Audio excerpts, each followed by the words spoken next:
მათეს სახარების განმარტება, თავი მეოთხე. მაშინ იესო აღმოიყვანა უდაბნოდ სულისაგან, გამოცდად ეშმაკისაგან. ნახე სად მიიყვანა იგი სულმა, არა ქალაქში, არა მოედანზე, არამედ უდაბნოში. თითქოს ამით ეშმაკის მოზიდვა ეწადა, აძლევდა მას შესაძლებლობას ეცდუნებინა არა მხოლოდ შიმშილით, არამედ ამ უკაცრიელი ადგილითაც, რადგანაც ეშმაკი განსაკუთრებით მაშინ გვესხმის ხოლმე თავს, როდესაც ხედავს, რომ საკუთარ თავთან მარტო ვართ. ზოგიერთი ეჭქვეშ აყენებს საკითხს, თუ რომელმა სულმა წაიყვანა იესო უდაბნოში. რადგან შემდეგ ნათქვამია, მაშინ ეშმაკმა წაიყვანა იგი წმინდა ქალაქში. კვლავ აიყვანა იგი ეშმაკმა ძალიან მაღალ მთაზე.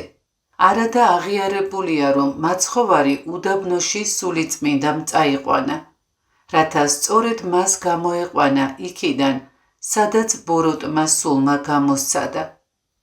როდესაც საუბარია, რომ ღმერთკაცი ეშმაკმა მაღალ მთაზე აიყვანა, ან წარიტაცა წმინდა ქალაქში, გონება ჩიხში ექცევა ამის მოსმენისას, ადამიანს შიში იპყრობს.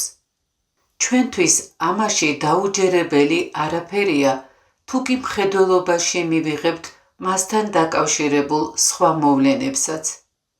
ცნობილია, რომ ყველანაირი ბიწიერების თავი ეშმაკია, მისი ნაწილები კი ასევე არსით ბიწიერნი არიან.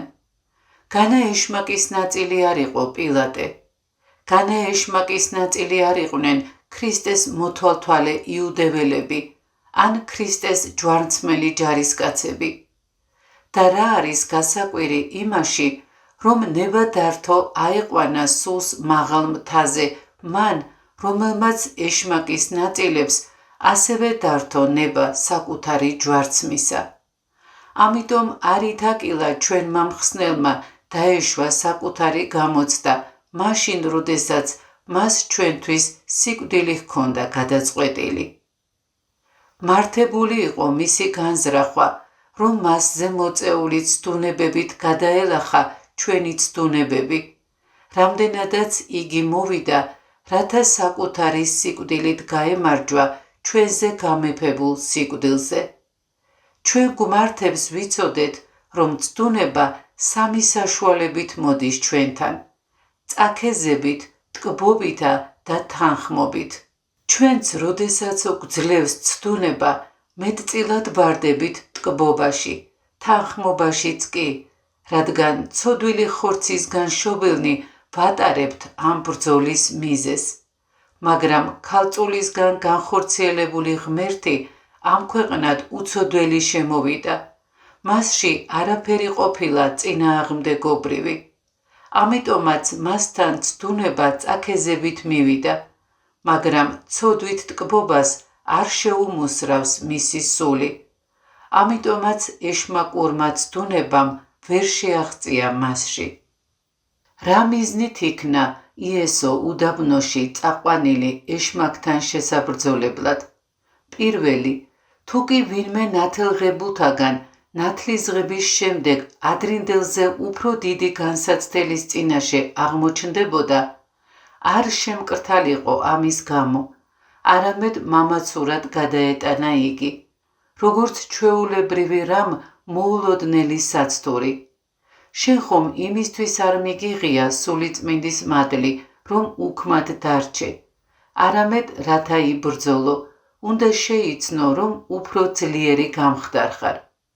მეორე, რომ თავმდაბალი იყო და ამპარტავანი არ გაგხადოს ძღვენის სიდიადემ. ხედავდე, რომ განსაცდელს შეუძლია შენი დამორჩილება. მესამე, რათა ცბიერმა სულმა, რომელიც ჯერაც ეჭვობს შენს დაკარგვას საკუთარი თავისთვის, შენი მოთმინების ხილვისას ირწმუნოს, რომ სავსებით განუდექი მას. მეოთხე, რათა ცდუნებებზე გამარჯვების გზით ნებისმიერ რვალზე მტკიცე გახდე. და მეხუთე, რათა მიიღო ცხადი მტკიცებულება შენთვის მონდობილი განძის შესახებ. ეშმაკი არ შემოგადგებოდა წარჩინების უმაღლეს საფეხურზე მდგარს რომ არ გხედავდეს. სწორედ ამიტომ აღდგა იგი თავდაპირველად ადამის წინააღმდეგ. და იმარხა 40 დღე და 40 ღამე და მერმე შეემშია. ქრისტემ მარხვა უფრო მეტად არ გააგრძელა, რათა სასწაულის მეტისმეტი სიდიადით საეჭვო არ გაეხადა თავად განკაცების ჭეშმარიტება. 40 დღიანი მარხვა კი ამას არ გამოიწვევდა, რადგან მასზე ადრე ჯერ კიდევ მოსემ და ელიამ იმარხულეს ასე ხანგრძლივად. ქრისტეს უფრო მეტხანს რომ ემარხულა, ბევრისთვის შესაძლოა ესეც მისი განკაცების ჭეშმარიტებაში დაეჭვების საბაბი გამხდარიყო. რა მიზეზით იმარხულეს მოსემ და ელიამ 40 დღე? უფალმაც თითქოს დაბეჭდა თავისი მონების საქმეები და თავადაც დათანხმდა საკვებზე უარი ეთქვა ასევე 40 დღის განმავლობაში. რას ნიშნავს რიცხვი 40? წმინდა წერილში რიცხვი 40 ბევრგან გაგებულია როგორც არასასურველი, ზიანის მომტანი, რადგან იუდეველები 40 წლის განმავლობაში იტანდნენ უდაბნოს გასაჭირს. 400 წელიწადი იმყოფებოდნენ ეგვიპტეში მონებად და ასევე ეს სამყაროც, სადაც ჩვენ უამრავ გასაჭირს ვიტანთ, 4 საწყისისგან შედგება. ამიტომაც, როდესაც რჯულმდებელი მოსე ახალგაზრდა იუდეველებისადმი რჯულის გადაცემისას 40 დღეს მარხულობს, ნიშნავს, რომ რჯული აწესებს ცოდვისგან თავშეკავებას. ასევე ელიამ, რომელიც წინასწარმეტყველების ნიჭს გამოხატავს, გადააჭარბა რჯულის მოთხოვნებს, იმარხულა 40 დღე. ეს ნიშნავს, რომ წინასწარმეტყველური ნიჭი გვიწესებს ცოდვის მიღებისგან თავშეკავებას გონებით და აზრობრივად. რჯულის დამაგვირგვინებელმა უფალმა აიღო საკუთარ თავზე სამყაროს ცოდვები და გვიბოძა არა მხოლოდ ცოდვისგან თავშეკავებისა და გონებით მისი უკუგდების, არამედ ანგელოზებზე მაღლა დადგომის შესაძლებლობა. არ არის საჭირო ვიფიქროთ, რომ მთელი 40 დღე-ღამე მან უძილად გაატარა, როგორც ამას ზოგიერთი ფიქრობს. ადამიანურად ეს მეტად რთული იქნებოდა. ყოველ შემთხვევაში სახარებებში ამაზე მინიშნებითაც არაფერია ნათქვამი. მაგრამ იმას, რომ ამ ხნის განმავლობაში მას არაფერი უჭამია, ამოწმებს ლუკა მახარებელი. არაფერი უჭამია იმ დღეებში. მათესა და ლუკას სახარებებში ნათქვამია, რომ მაცხოვარს ბოლოს მოშივდა. ამას ასე ხსნიან, რომ მან მხოლოდ ხანგრძლივი მარხვის დასასრულს იგრძნო შიმშილი. მოუხდა მას გამომცდელი იგი და რქუა: უკე თუ შენ ხარ ძე ღმრთისა, თქუ რაითა ქვანი ესე პური იქმნენ. მას შემდეგ, რაც მაცთურმა უკვე მოისმინა მაღლიდან ჩამოსული ხმა, ეს არის ძე ჩემი საყვარელი, აგრეთვე იოანეს დიდებული დამოწმება მასზე, მაცთური მოულოდნელად მშიერს ხედავს მას. ეს საგონებელში აგდებს, ახსოვს რა იესოზე ნათქვამი. ვერ დაუჯერებია, რომ იგი შეიძლება უბრალო ადამიანი იყოს. მეორე მხრივ ხედავს რა მოშიებულს, ვერ დაუჯერებია მისი ღვთის ძეობა. საგონებელში ჩავარდნილი ეჭვის სიტყვით მიმართავს იესოს, ვერ შემცნობი განკაცების გამოუთქმელი სასწაულისა და იმისა, თუ ვინ დგას მის წინ, თვალთმაქცურად ქსოვს ახალ ბადეებს დაფარული შესატყობად. ყოველი საცთურის შეთავაზებისას რატომ ეკითხებოდა ეშმაკი ქრისტეს, თუ ძე ხარ ღმრთისა? ეს სიტყვები განსხვავდება მის მიერ სამოთხეში წარმოთქმული სიტყვებისგან, როდესაც ადამს ეუბნებოდა, როგორც კი შეჭამთ, თვალი აგეხილებათ, რითაც აჩვენებდა პირველ მშობლებს, რომ ისინი ღმერთმა მოატყუა. ამიტომ ახლა ყოველი სიტყვისას დასძენს, თუ ძე ხარ ღმრთისა, ანუ თუ კი ხმა, რომელმაც მის ძედ დაგასახელა ნამდვილია, მაშ რატომ არ დაამტკიცებ ამას და არ გააკეთებ, რასაც გეუბნები? სატანას სურდა ქრისტე პატივმოყვარეობის ცოდვით ეძლია, ამიტომაც არ უთხრა მას ჭამე, არამედ აღასრულე სასწაული. ამას აკეთებდა არა მის დასახმარებლად, არამედ როგორც უკვე ვთქვი, რათა ეცდუნებინა დიდების მოყვარეობით. უწყოდა რა ყოველივე ქრისტემ არ უსმინა მას. ამავე მიზეზით არ დათანხმდა იგი ფარისევლებსაც, რომელთაც სურდათ მისგან სასწაულების ხილვა. რომ არ ქონოდათ ეჭვი მის ღვთაებრიობაზე, არც მივიდოდნენ მასთან, არამედ გამოსცდნენ მას როგორც ადამიანს. და ეს იყოს წმინდათათვის შეუცვლელი წესი ურწმუნოებთან და მაცდუნებლებთან ურთიერთობისას. არ დაუთმონ პატივმოყვარეობას თუნდაც რაიმე საპატიო საბაბით. ადამი და ქრისტე ორივე ადამად იწოდება. მათგან პირველმა დაცემა და სიკვდილი განიცადა, მეორემ აღდგომა და სიცოცხლე. პირველის გამო მთელი მოდგმა დაისაჯა, მაცხოვრის მიერ კი მთელი მოდგმა თავისუფლდება. პირველი დაუმუშავებელი მიწით შეიქმნა, მეორე კი ქალწულ მარიამისგან იშვა. ღვთის ძის შესახებ არ თქმულა, რომ იგი ცოდვილი ხორცით მოვიდა ამ ქვეყნად, არამედ ცოდვილი ხორცის მსგავსებით. რადგან მართალია მან შეიმოსა ნამდვილი ხორცი, ჭამდა, სვამდა, ეძინა, ნამდვილად ითმენდა ტანჯვას ჯვარზე, მაგრამ ხორციელი მიდრეკილება, რომელიც დანაშაულმა წარმოშვა, მას არ ქონია. მას არ ქონია ცეცხლებ მწველი ხორციელი გულისთქმა, რომელიც ბუნებრივად გვწყლავს ჩვენი სურვილის საწინააღმდეგოდ. მან მიიღო მხოლოდ ჩვენი ბუნების მსგავსება. საბოლოოდ ეშმაკმა იგი გამოსცადა მხოლოდ იმ სამი ვნებით, ნაყროვანებით, დიდების მოყვარეობით და სიამაყით, რითაც დასცა პირველი ადამი. ვარაუდობდა, რომ როგორც ადამიანი სხვა ვნებათაგანაც ცდუნდებოდა, თუ კი მას აცდუნებდა იმით, რითაც პირველი ადამი დასცა. ხოლო იესო მიუგო და რქვა, წერილ არს რამე თუ არა პურითა ხოლო ცხონდების კაცი, არამედ ყოვლითა სიტყვითა, რომელი გამოვალს პირისაგან ღმრთისა. მოყვანილია მოწმობა მეორე რჯულის წიგნიდან. ასე იმიტომ უპასუხებს უფალი, რომ იგი გულისხმობს ეშმაკის დამარცხებას არა თავისი ყოვლის შემძლეობით, არამედ სიმდაბლით.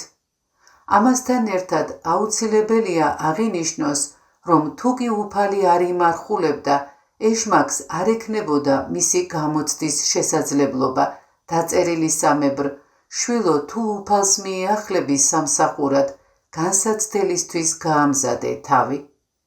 თვითონ მაცხოვრის პასუხიც ცხადყოფს, რომ ადამიანი იყო ის, ვინც გამოცდას დაექვემდებარა. არა მხოლოდ პურითი ცოცხლებს კაცი, არამედ ყოველი სიტყვით, რომელიც გამოდის ღმერთის პირიდან. ანუ არა მიწიერი პურით, მატერიალური საკვებით, რითაც აცდუნე პირველი ადამი, არამედ ღვთის სიტყვით, რაც არის საკვების სულიერი ცხოვრებისთვის. ღვთის სიტყვა ეს ქრისტე ღმერთია, როგორც ამას ამბობს მახარებელი, დასაბამიდან იყო სიტყვა და სიტყვა იყო ღმერთთან. ყოველი ვინც ქრისტეს სიტყვით იკვებება, არ საჭიროებს მიწიერ საკვებს, რადგან არ შეიძლება ამ ქვეყნიური პური სურდეს მას, ვინც მაცხოვრის პურით ძლიერდება. უფალს ხომ საკუთარი პური აქვს და მეტიც, ეს პურია თავად მაცხოვარი, როგორც თავად გვასწავლა, როდესაც თქვა, მე ვარ პური, რომელიც ჩამოველს ზეცით. მაშინ წარიყვანა იგი ეშმაკმან მან წმიდასა ქალაქსა და დაადგინა იგი სართულსა მას ზედა ტაძრისასა. ეს არ უნდა გავიგოთ ისე, თითქოს ეშმაკმა ჰაერში აიყვანა, ან აიძულა, ან საამისოდ რაიმე სასწაულებრივი ჩაიდინა. არაფერი წარმოაჩენს ეშმაკის მიერ ამგვარი ძალაუფლების ქონას და სიტყვა წაიყვანა არ უნდა მივიღოთ ვარაუდების უპირობო მნიშვნელობით. ეს სიტყვა აღნიშნავს ვინმეს წაყვანას ან დამგზავრებას. აქედან გამომდინარე, სატანამ ან წაიყვანა იესო, ან დაემგზავრა. ოღონდ რა თქმა უნდა, ეს არ იყო ძალმომრეობითი და იძულებითი ქმედება. წმინდა ქალაქი იერუსალიმს ასე ეწოდებოდა მასში არსებული წმინდა ტაძრისა და მასში აღსრულებულ ღვთისმსახურებათა გამო. ტაძრის ქიმი ზუსტად არ არის ცნობილი, ტაძრის რომელი მხარე ან ნაწილი იგულისხმება აქ. უფრო სავარაუდოა იგულისხმებოდეს ტაძრის იმ ნაწილის მწვერვალი, რომელიც სოლომონის დარბაზის სახელით იყო ცნობილი. ტაძარი აშენებული იყო მორიას მთის მაღლობზე და გარს ერტყა გალერეები. სოლომონის დარბაზის სიმაღლე აღმოსავლეთით სამხრეთის გალერეის ტოლი იყო. იქედან გადმოხედვა კი თავბრუს დასხმის გარეშე შეუძლებელიც კი გახლდათ. ტაძრის ქიმი გალერეის ამ ნაწილს შეიძლება რქმეოდა იმის გამო, რომ არქიტექტურული ფორმით ფრინველის გაშლილ ფრთებს წააგავდა. სავარაუდოდ აქ იდგა იესო ქრისტე.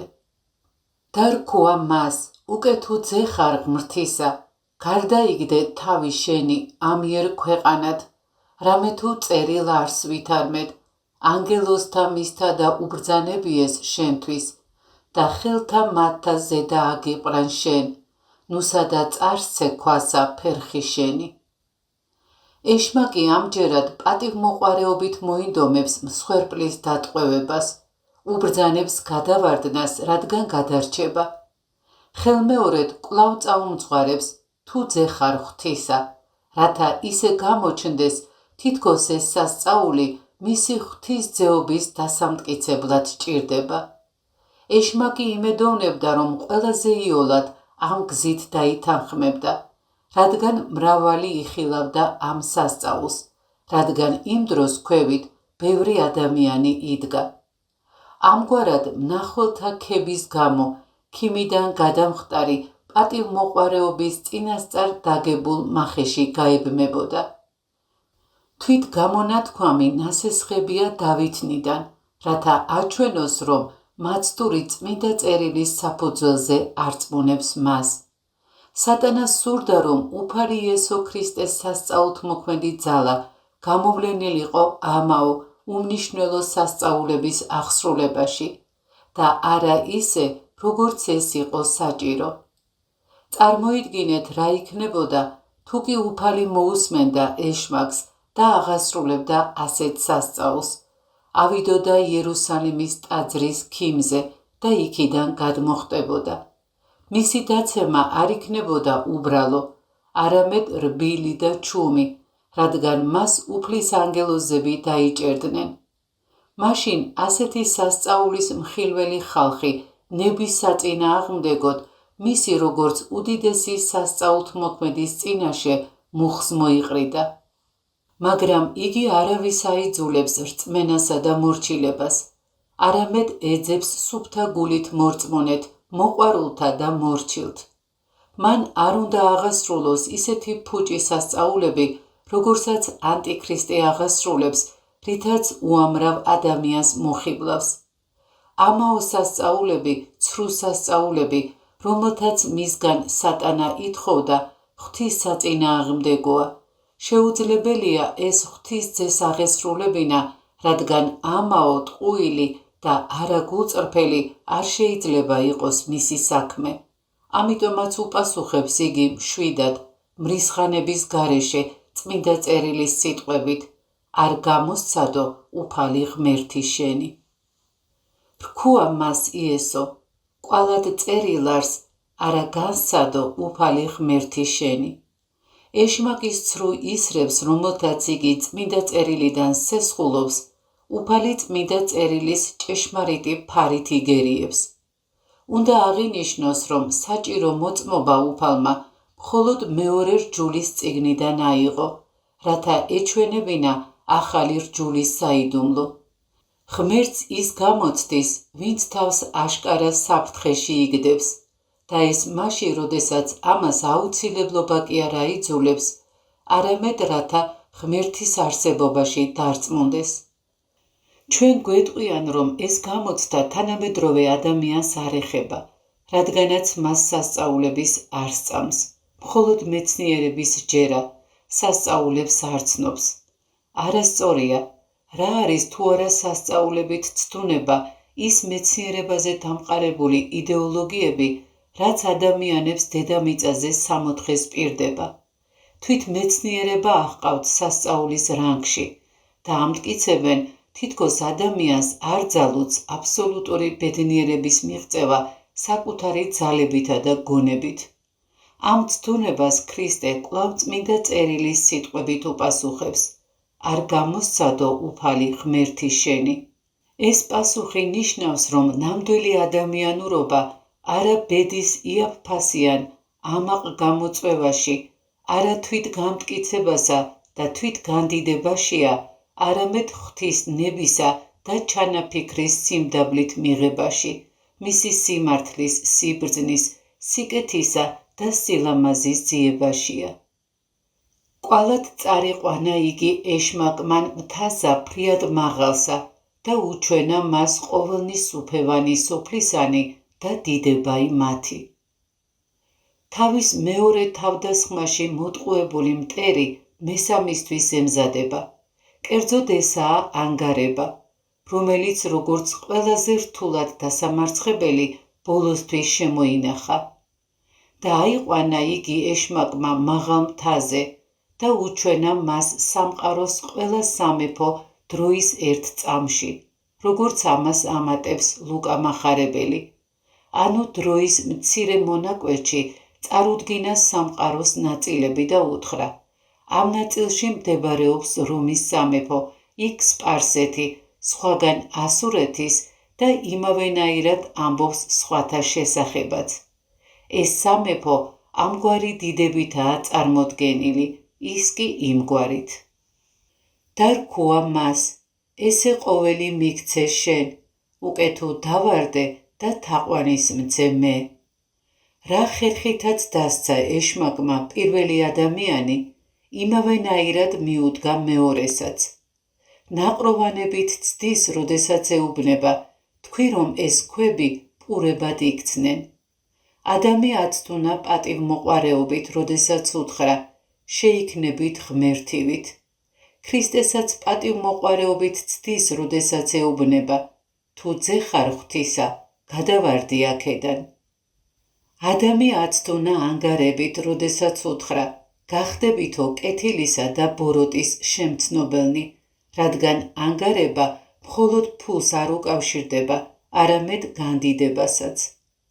ამიტომაც ანგარებას სრულიად სამართლიანად უწოდებენ განდიდებისკენ მეტისმედ ლტოლვას. ქრისტესაც დიდების მოყვარეობით ცდის, როდესაც აჩვენებს მსოფლიოს სამეფოებს და ეუბნება: ყოველივე ამას მოგცემ, თუ დაეცემი და თაყვანს მცემ მე. რადგანაც ეშმაკისგან განცდილი უფალი, ვინც თავად იყო სიტყვა, რომელსაც შეეძლო უფსკვლში გადაეჩეხა მისი მაცდუნებელი, უპასუხებს მას წმინდა წერილის მცნებებით. არ წარმოაჩენს საკუთარ ძალმოსილებას და იძლევა მხოლოდ წმინდა წერილისეულ დარიგებას. ამით გვაძლევს მოთმინების მაგალითს, რომ როდესაც რაიმეს ვითმენთ უგუნურ ადამიანთაგან, მივმართოთ სწავლებას და არა შურისძიებას. იფიქრე, როგორია ღვთის მოთმინება და როგორია ჩვენი. როდესაც ჩვენ შეურაცხყოფენ მრისხანებით ანთებულები ან სამაგიეროს ვუხდით, რამდენადაც შეგვიძლია, ან თუ კი არ შეგვიძლია, ვემუქრებით შურისძიებით. უფალმა კი დაითმინა ეშმაკის მტრობა და არაფრით უპასუხა თვინიერების გარდა. იგი უთმენს მას, ვისი დასჯაც შეუძლია, რათა განითქვას მისი დიდება, რომ მან გაიმარჯვა მტერზე, არა მისი განადგურებით, არამედ მოთმინებით. მაშინ რქვა მას იესო, წარვედ ჩემგან მართლუკონ სატანა, რამე თუ წერილ არს, უფალსა ღმერთსა შენსა თაყვანისცე და მას მხოლოდსა მსახურებდე. პირველი ორი განცდისას მაცხოვარი მშვიდად პასუხობდა, მაგრამ როდესაც მოწინააღმდეგემ ღვთისთვის შესაფერისი თაყვანისცემა და პატივი მოითხოვა, მაშინ გაკიცხა და უთხრა, გამშორდი სატანა, ანუ გამშორდი მოწინააღმდეგევ. რას გვასწავლის მაცხოვრის ცდუნებათა მცდელობა? არასდროს ვენდოთ მტერს, მაშინაც კი, თუ კი ის სასარგებლოს გვირჩევს აუცილებლობის შემთხვევაში, რადგან გვაცდუნებს სასარგებლოთი და საბოლოოდ მაინც მოგვატყუებს. არც შიმშილის გამო, არც სხვა მსგავსი საჭიროების გამო არ შევასრულოთ დემონის ნება, არამედ მივმართოთ ღმერთს.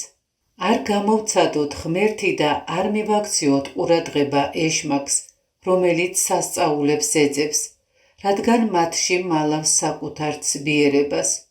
ჩვენს დროში ცოტას თუ სჭირდება მტკიცება ამ ცდუნების საშინელი ძალის შესახებ, რომელიც თავის თავში ყველა დანარჩენს აერთიანებს. ახლაც კი, როდესაც ეგრეთ წოდებული მშვიდობიანობის დროს ყოველდღიურად ასობით და ათასობით ადამიანი ეწირება ერთმანეთზე ძალაუფლების მოპოვებისთვის სწრაფვას. არაფერია ამ სამყაროში იმაზე მეტი საშინელება, ვიდრე ვინმეზე და რაიმეზე ძალაუფლების ქონის ეს დაუცხრომელი ლტოლვა. იესო ქრისტე გვასწავლის, რომ მხოლოდ უმაღლესისადმი მსახურებით, სახიერი ღმერთისთვის თავის მიძღვნით გადაილახება ეს საშინელი მონობა, ძალაუფლებით ცდუნება. მაშინ დაუტევა იგი ეშმაკმან მან და ანგელოზნი მოვიდეს და მსახურებდეს მას. ის, ვინც განიცდება ეშმაკისაგან და ებრძვის მას, ღვთისმოწყალებისა და მადლის ქვეშ იმყოფება. ყაჩაღი თავს არ ესხმის შიშველს, არც ეს მტერი ეკვეთება უპოვარს, არამედ თავს ესხმის სულიერად მდიდარს, ვისით შურს. ასე დაესხა თავს სამოთხეში ადამს, ხედავდა რა მის კეთილდღეობას. თავს დაესხა იობს, სურდა რა მისი გაშიშვლება. როგორც ცვილი გათბობისა და დარბილების გარეშე ვერ დაიმაგრებს ბეჭედს, ასევე სულიც შრომისა და უძლურებებით გამოცდის გარეშე ვერ შეძლებს მიიღოს ღვთისსათნოებათა ბეჭედი. უფალმა სამგვარი საცთური დაამარცხა, ნაყროვანება, პატივმოყვარეობა და დიდების მოყვარეობა. ისინი ყველა სხვა დანარჩენი ვნების საფუძველს წარმოადგენენ. მათი დამარცხებით მარცხდება ყველა დანარჩენი ვნება. ამიტომაც ამბობს ლუკა მახარებელი, რომ ყველა გამოცდა დაამთავრა. ის, რომ ბოლოს ანგელოზები ემსახურებოდნენ მაცხოვარს, გვიჩვენებს იმას, რომ ჩვენც ბრძოლაში გამარჯვებულებს ანგელოზები მოგვემსახურებიან. ქრისტე ყველაფერს ჩვენთვის აკეთებს და გვაჩვენებს, რადგან მას როგორც ღმერთს ანგელოზები მარად ემსახურებიან. ბრძოლის დროს მაცხოვარმა არ დაუშვა ანგელოზთა გამოჩენა, რათა არ დაეკარგა ის, ვინც უნდა დაეჭირა. მაგრამ როდესაც მოწინააღმდეგე დაამარცხა და აიძულა გაქცევა, მაშინ კი უკვე გამოჩნდნენ, რათა იცოდე, რომ შენც მიგიღებენ და გარს შემოგარტყამენ ანგელოზები, როდესაც შენც იესოს მსგავსად გაიმარჯვებ. ხოლო ესმა რაი იესოს ვითარმედ იოანეცა მიეცა, განეშორა და წარვიდა გალილეად. ქრისტე გაუბედაობის გამო კი არ გაშორდა იქაურობას, არამედ ამით გვასწავლა, რომ ჩვენც უნდა განვეშოროთ მდევნელთ. ქრისტე იუდეველთაგან წარმართებთან წავიდა, რითაც გვიჩვენა, რომ იგი იუდეველებს ტოვებს არა მხოლოდ მაშინ, როდესაც ისინი თავად ღმერთს განარისხებენ, არამედ მაშინაც, როდესაც სცოდავენ წმინდა წინასწარმეტყველთა წინაშე. გალილეას გაემართა, რათა ერთი მხრივ აღსრულებულიყო წინასწარმეტყველება მასზე და მეორე მხრივ შემოეკრიბა მებადურნი, ანუ მოციქულები, რომლებიც გალილეველნი იყვნენ. ამიტომაც მოგვიანებით ქრისტეს ამაღლების შემდეგ ზეცისკენ თვალ აპყრობილთ ანგელოზებმა სწორედ გალილეველნი უწოდეს. კაცნო გალილეველნო, რას დამდგარ ხართ და შეჰყურებთ ზეცას. და დაუტევა ნაზარეთი და მოვიდა და დაემკვიდრა კაპერნაუმს, საზღვართა ზაბულონისთა და ნეფთალემისთა. იესო ქრისტე ნაზარეთში აღიზარდა და იქ საკმაო ხანი დაყო. ამის გამო მრავალს ნაზარეთი მისი სამშობლო ეგონა და ამიტომ ნაზარეველს უწოდებდნენ. განა შეიძლება ნაზარეთიდან კეთილი გამოვიდეს რამე, თქვა ნათანაელმა. ასევე ანგელოზმა მენელსაცხებლეთ რომ გამოეცხადა, ნაზარეველი უწოდა მას. ებრაული კაპერნაუმი ნაუმის სოფელს აღნიშნავს, იგულისხმება წინასწარმეტყველი ნაუმი. დღეისათვის ქალაქი მდებარეობს ნანგრევებში, გალილეის ტბის ჩრდილო-დასავლეთით დაქანებულ სიბრტყეზე, რომელიც ტბისკენ ეშვება და თანდათანობით გადადის ბორცვიან მხარეს. ადგილს, სადაც ერთ დროს კაპერნაუმი იყო გაშენებული, დღეს თელ-ჰუმი ჰქვია.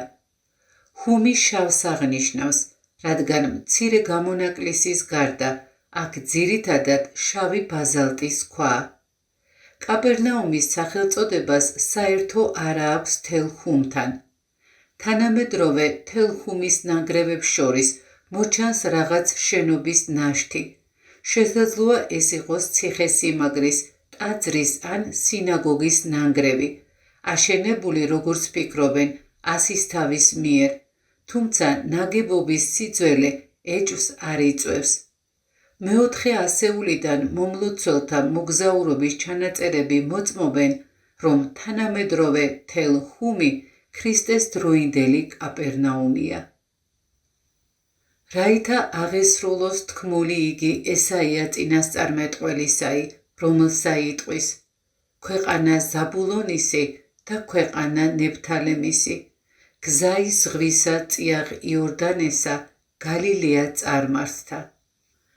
გალილეაში, განსაკუთრებით მის ჩრდილოეთ ნაწილში, ბევრი წარმართი ცხოვრობდა. აქ შეხვდებოდით უდაბნოს ველურ არაბებსაც და განათლებულ ბერძნებსაც, განვითარებულ მრეწველ ფინიკიელებს, სირიელებსა და ქედმაღალ რომაელებს. ამიტომ ეწოდებოდა ამ ქვეყანას წარმართთა გალილეა. წარმართთა მთელი მოსახლეობა კეფთაყვანისცემის სიბნელეში იმყოფებოდა. მათ არ იცოდნენ ჭეშმარიტი ღმერთის შესახებ და როგორც ბნელში მავალნი, რომელთაც არ უწყიან საით მიდიან, ასევე მათ არ იცოდნენ გზა, ღვთისმცნებები და იმყოფებოდნენ წვდიათსა და სამარეში. ამიტომაც უწოდებს მათ წინასწარმეტყველი ბნელსა და სიკვდილის ჩრდილში მსხდომთ. ისინი არ ეძიებდნენ ჭეშმარიტ ნათელს.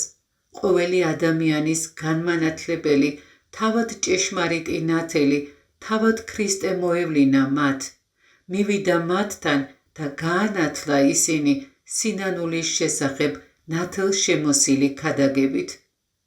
სინამდვილეში ქრისტეს მოსვლისას კაცობრიობა ყველაზე მძიმე მდგომარეობაში იმყოფებოდა. კეფთაყვანისმცემლობით დავნელებულმა ადამიანებმა არ იცოდნენ საით წასულიყვნენ. უკვე აღარც დადიოდნენ, არამედ წინასწარმეტყველის თქმით ისხდნენ სიბნელეში, რაც იმას ნიშნავს, რომ აღარც კი ელოდნენ სიბნელისგან გათავისუფლებას. ისხდნენ სიკვდილის ჩრდილში, ანუ ისხდნენ ცოდვაში, რომელსაც სიკვდილის ჩრდილი ჰქვია. რადგან სიკვდილი ანადგურებს სხეულს, ცოდვა ძარცვავს სულს, ანუ ღვთისმადლის გარეშე ტოვებს, მაგრამ ვერ ანადგურებს მას, რადგან სული უკვდავია. გამოუბრწყინდა ნათელი, ესე იგი მათთვის მოულოდნელად მოევლინათ ქრისტე და გაანათლა წარმართები, რომლებიც ებრაელებისგან განსხვავებით არ ელოდნენ მას. წარმართდა გალილეა, ეს ჩვენ ვართ, წარმართობიდან მოსული ქრისტიანები. ჩვენ მოგვეფინა და გავნათლდით ქრისტეს ნათლით, მისი წმინდა სარწმუნოებით. ამისთვის ძლიერ მადლიერნი უნდა ვიყოთ.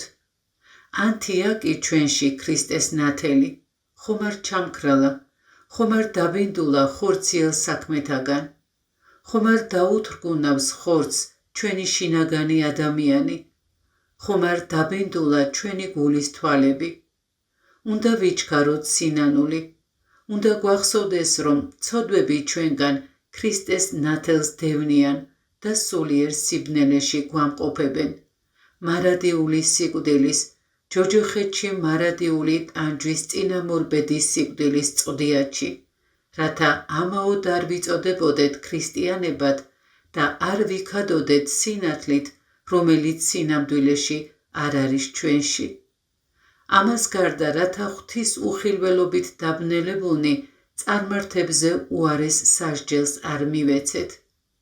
კიდევ უფრო უარესია თუ კი ჩვენ ღვთის ნების მცოდნენი არ ვასრულებთ მას, თუ კი ჩვენ წარმართებზე უკეთესად კი არა, უარესადაც ვცხოვრობთ. ერი, რომელიც ხდა ბნელსა, იხილა ნათელი დიდი და რომელიც ხდეს სოფელსა და აჩრდილთა სიკვდილისათა, ნათელი აღმოუბრწყინდა მათ. ეს არის უფალი ჩვენი იესო ქრისტე და სახარებისეული ქადაგების სინათლე და არა რჯული, რომელიც ლამპრის მსგავსი იყო მხოლოდ. ამიტომ კარავშიც რჯულის მკრთალი ნათების გამო მუდამ ენთო კანდელი, რომლის შუქიც მხოლოდ იუდეის საზღვრებს წვდებოდა. ამგვარად წარმართები სიბნელეში იმყოფებოდნენ, არ ჰქონდათ თუნდაც ეს სუსტი ლამპარი. მიერიდან იწყო იესო ქადაგებად და სიტყვად, შეინანეთ რამე თუ მოახლებულ არს სასუფეველი ცათა. გამოუცდელმა ადამმა დაუჯერა ბოროტ რჩევას, რითაც დაარღვია სახიერის მცნება. ყოველი ჩვენგანიც ასე იქცევა იმის მიუხედავად, რომ ამის გამოცდილება უკვე არსებობს და ჩვენთვის შედეგიც ცნობილია. ამიტომაც ყოველი ჩვენგანი ადამზე მეტ სასჯელსა და გაკიცხვას იმსახურებს. მართალია 60 ხე არ არის ჩვენთან, მაგრამ ღვთისმცნება დღესაც მოქმედებს ჩვენთვის, ვინც მას ვემორჩილებით, რათა ჩვენი ცოდვების გამო მოწევნული სასჯელისგან გავთავისუფლდეთ და მასთან ერთად პირველმშობელთა წყევლისა და განაჩენისგან, ხოლო მისი დამრღვევნი, ვინც მზაკრის რჩევას მიჰყვებიან, ეშმაკისა და მისი ანგელოზებისთვის გამზადებულ მარადიულ ცეცხლოვან გეენიაში წარიგზავნებიან. რომელია ღვთის წინამდებარე მცნება? ეს არის სინანული, რომელიც იწყება იმით, რომ აღარ შევეხოთ იმას, რაც აკრძალული გვაქვს. უფალმა გვითხრა, მოინანიეთ, ვინაიდან მოახლოვდა ცათა სასუფეველი.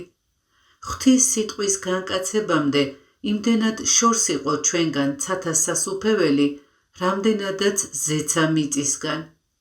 როდესაც ზეციურმა მეუფემ ხელმეორედ იცხოვრა ჩვენთან და ინება ჩვენთან ერთობაში ყოფნა, მაშინ მოახლოვდა ჩვენთან ცათა სასუფეველი. განიხილე სამყაროს დასაწყისიდან ყველა იმ ადამიანის ცხოვრება, ვინც ამქვეყნიური მოგზაურობა წარმატებულად განლო და აღმოაჩენ, რომ ღვთისსათნომყოფელთა ღვთისმოსაობის საიდუმლო სინანულის გზით აღსრულდა. დაისაჯა ვინმე, დაისაჯა სინანულის უგულვებელყოფის გამო. განმართლდა ვინმე, განმართლდა იმიტომ, რომ მიეჯაჭვა სინანულს. და იქცეოდა რაი იესო ზღვის კიდესა მას გალილეაისასა, იხილნა ორნი ძმანი, სიმონ, რომელსა ეწოდა პეტრე და ანდრია ძმაი მისი, ითხოვლიდეს რაი სათხევლითა ზღვასა მას, რამე თუ იყვნენ მესათხევლე. შესაძლოა ვინმე თავის ფარულ ზრახვებში ამბობდეს, ერთიცა და მეორეც არაფრის მქონე მებადურები იყვნენ, რა უნდა დაეთმოთ, ან რამდენი უფლის სიტყვისამებრ. საყვარელნო, უფრო მეტად უნდა ვიფიქროთ მათ შინაგან მდგომარეობაზე და არა იმაზე, თუ ვის რამდენი ჰქონდა. ბევრს თმობს ის, ვინც თავისთვის არაფერს ინახავს. ბევრს თმობს ის, ვინც რაც უნდა მცირედი ჰქონდეს, ყველაფერს იცილებს თავიდან. ცნობილია, რომ რასაც ვფლობთ, მასთან სიყვარულით ვართ დაკავშირებულნი, ხოლო ძლიერი სურვილი გვაქვს იმისა, რაც არ გაგვაჩნია. აქედან გამომდინარე პეტრემ და ანდრიამ ბევრი დათმეს მაშინ, როდესაც ერთმაც და მეორემაც თვით ქონების ყოველგვარი სურვილიც უარყვეს. ბევრს თმობს ის, ვინც საკუთარ ნივთთან ერთად მისი ფლობის სურვილსაც უარყოფს. თქვენ ბევრს თმობთ მაშინ, როდესაც მიწიერ სურვილებს განაგდებთ. ასე რომ უფალი აფასებს გულს და არა ნივთს, არ წონის შესაწირს, არამედ ხედავს თუ რა განწყობით შეიწირება. ასე რომ თუკი ჩვენ ნივთიერს ავწონით, გამოდის, რომ ჩვენმა წმინდა მოვაჭრეებმა ბადეებისა და ნავის სანაცვლოდ ანგელოზთა მარადიული ცხოვრება შეიძინეს. რატომ გაყვნენ მებადურები ასე სწრაფად და ხალისიანად? იმიტომ, რომ უმჯობესი იხილეს. ასეთი შინაგანი კანონი გვაქვს სულში. როდესაც უკეთეს შევიცნობთ და დავაგემოვნებთ, უარეს უარყოფთ და განვაგდებთ. აქაც ასე მოხდა, რაც მოგვიანებით უფალმა ყანაში დაფრული განძისა და ძვირფასი მარგალიტის იგავებით გამოხატა. განძი და მარგალიტი ეს არის ღვთის რწმენა. ამ რწმენის ძალით კი ღმერთთან ურთიერთობა. ჩვენ მას ნათლისღებისას ვეუფლებით. რატომ არ ვაფასებთ, რატომ ვცვლით მას სიცარიელეზე?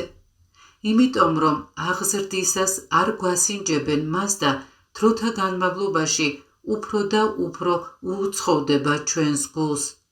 გული ვერ ცნობს ამ უმჯობესს. სწორედ ეს არის მიზეზი იმისა, რის გამოც მოუწოდებს მათ უფალი და ისინიც მისდევენ. ჩვენ კი წოდებულნი გავურბივართ მას. და რქუა მათ, მოვედით და შემომიდექით მე და ყვნე თქვენ მესათხევლე კაცთა. კარგი მებადურები არიან ქრისტეს მოციქულები, მთელი სამყარო მოაქციეს თავიანთ ბადეში. მართალია ეს დიდ ჯაფად დაუჯდათ, მეტიც სიცოცხლის ფასადაც, მაგრამ ღირდა გარჯად, ღირდა თავის დადებად. ისინი კრებდნენ ნაყოფს არა ამ დროებით სიცოცხლეში, არამედ მარადიულში. ისინი წინასწარ ჭვრეტდნენ რა საკუთარ ამქვეყნიურ ცხოვრებას, მარადიული ცხოვრებისთვის ინახავდნენ მას. მომკალი საზღაურს იღებს და საუკუნო სიცოცხლისთვის იწევს მოსავალს. ვისაც თავისი სულის ძულს ამქვეყნად, საუკუნო სიცოცხლისთვის შეინახავს მას, ბრძანებს უფალი ჩვენი იესო ქრისტე. ჩვენც ხომ მოციქულთა ბადეში მოვხვდით, რა იქნება ჩვენს თავს? გარდაუვალია ჩვენი ზეციურ სასუფეველში მოხვედრა.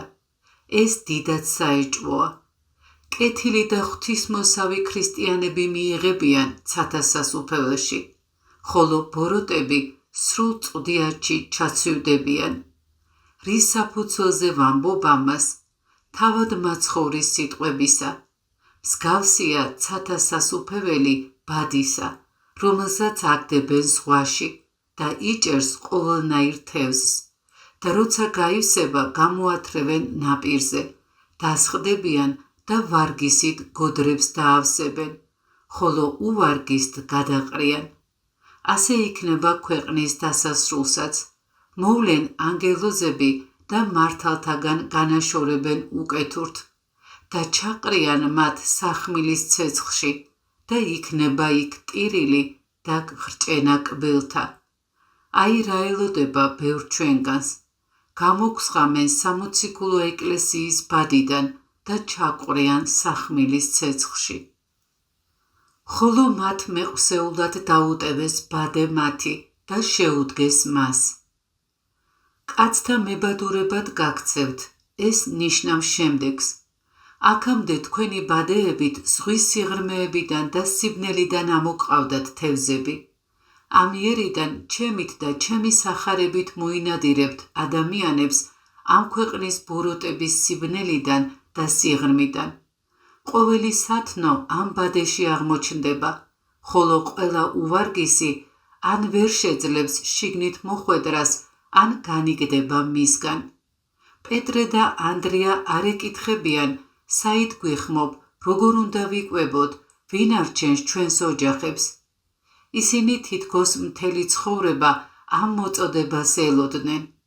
როგორც ბავშვებმა გულუბრყვილოდ მიანდეს ღმერთს თავიანთი საზრუნავი, დათმეს ყველა და ყველაფერი და დაყვნენ ქრისტეს მოწოდებას.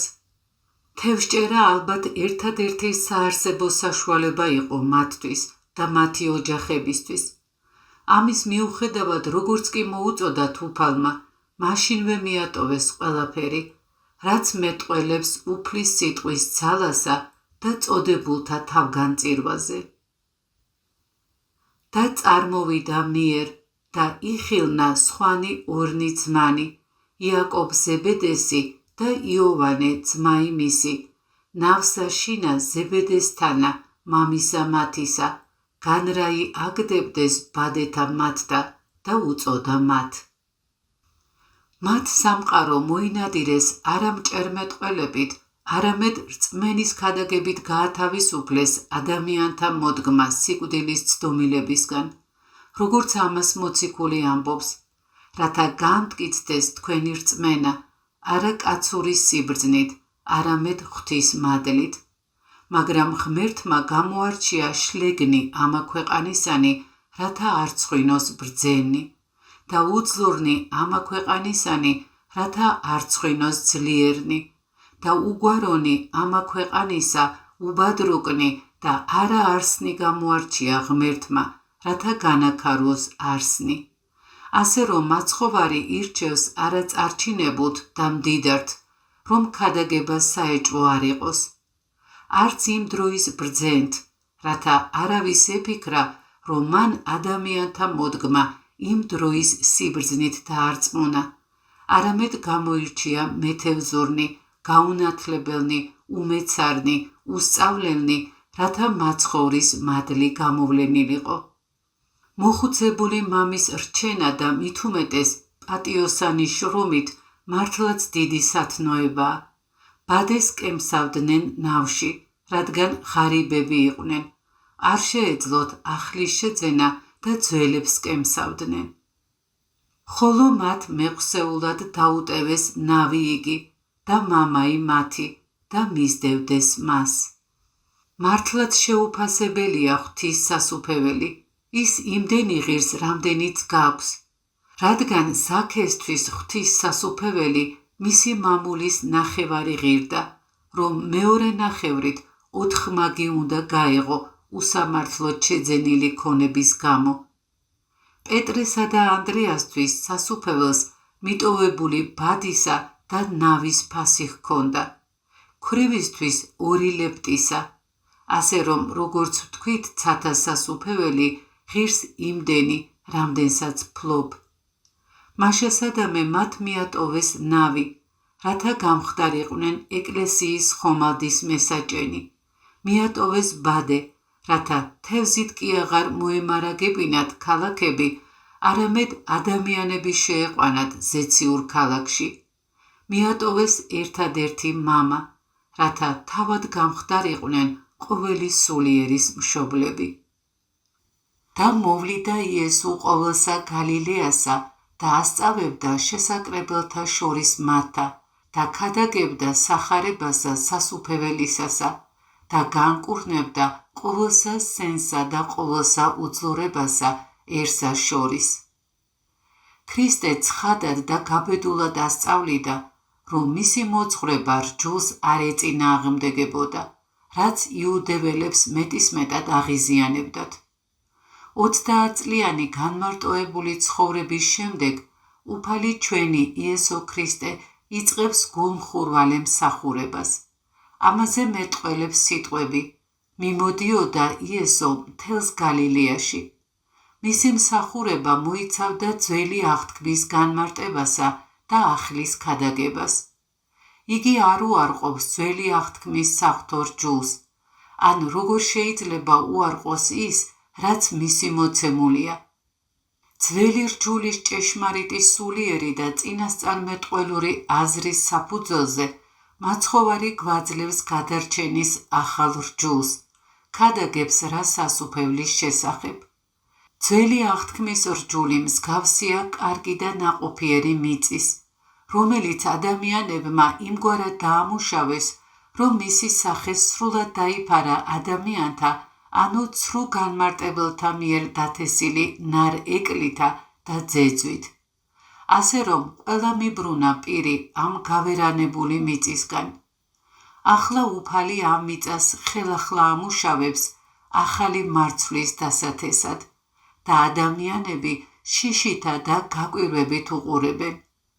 როგორც ძველი აღთქმა იყო მრავალი სასწაულით დამოწმებული, ასევე ახალი რჯულიც უფალმა ჩვენმა იესო ქრისტემ, როგორც რჯულმდებელმა, მრავალი სასწაულით დაამოწმა. ეს სასწაულები ადამიანთათვის ჭეშმარიტი სარგებლის მიმცემი იყო და არა თავისი ძლიერების ფუჭი და პატივმოყვარული გამოჩენა. ასწავლიდა სინაგოგებში, რათა ერთი მხრივ მეტი ადამიანის ყურადღება მიეპყრო, მეორე მხრივ კი, რათა არავის ეთქვა, რომ იგი საიდუმლოდ უწიგნურებს განსწავლიდა. კურნავდა ყოველგვარ სენსა და ყოველგვარ უძლურებას ხალხში. სენი ესაა სხეულის დროში განგრძობილი რღვევა, ხოლო უძლურება ხორციელის სისუსტის დასაწყისი, ავადობის მაუწყებელი. ასეა სხეულთან დაკავშირებით, რაც შეეხება სულს, მისი სნეულება ცოდვილი ქმედებაა, ხოლო უძლურება გონების მოდუნება, მისი თანხმობა ცოდვილ ქმედებაზე. და განითქვა ამბავი მისი ყოველსა ქვეყანასა ასურასტანისასა და მოუქრიდეს მას ყოველთა ბოროტად სნეულთა თითო სახეთაგან სენთა და გვემითა შეპყრობილთა და ეშმაკეულთა და ცისად გვემულთა და განრღვეულთა და განკურნა იგინი. რატომ უწოდებს მახარებელი შეპყრობილებს მთვარეულებს? არა იმიტომ, რომ ამ დაავადების მიზეზს მთვარეს მიაწერდნენ. არც იმიტომ, თითქოს ადამიანი აძლევდეს საბაბს აღმოჩნდეს ამ ბოროტების ძალაუფლების ქვეშ. არამედ რათა ადამიანებისთვის ჩვეული და ნაცნობი სიტყვებით გადმოსცეს მაცხოვრის სასწაულთ მოქმედებათა შესახებ. ამ სასწაულების შესახებ ისმენდა მრავალი, ვინც მთვარესა და მზეს ემსახურებოდა. მათი წარმოდგენებისა და ლექსიკის მეშვეობით მახარებელი ცდილობს მათ გათავისუფლებას ძველი და არაწმინდა ცდომილებისგან. თითქოს მოუწოდებს მათ და შეღაღადებს. ხალხო, როგორ შეგიძლიათ თაყვანისცეთ მთვარესა და მზეს და მათ აღმერთებდეთ, როდესაც მათგან ასეთი განსაცდელები შეგემთხვევათ.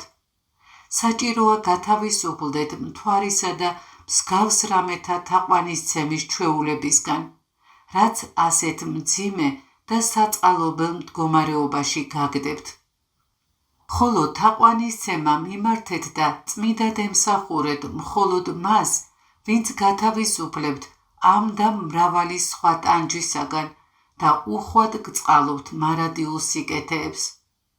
ფიქრობენ, რომ ისინი, ვისაც უმრავლესობა მთვარეულს უწოდებს, უძილობითაც იტანჯებიან, მაგრამ დემონები ცდილობენ ცილი დასწამონ ქმნილებას, უთვალთვალებენ მთვარეს და სწორედ მისი სავსეობის თავს ესხმიან და ავადმყოფობას ააშკარავებენ, რათა დაარწმუნონ ადამიანები, რომ ღვთის კეთილი ქმნილებები ბოროტების მიზეზნი არიან და ამის გამო დაგმონ შემოქმედი.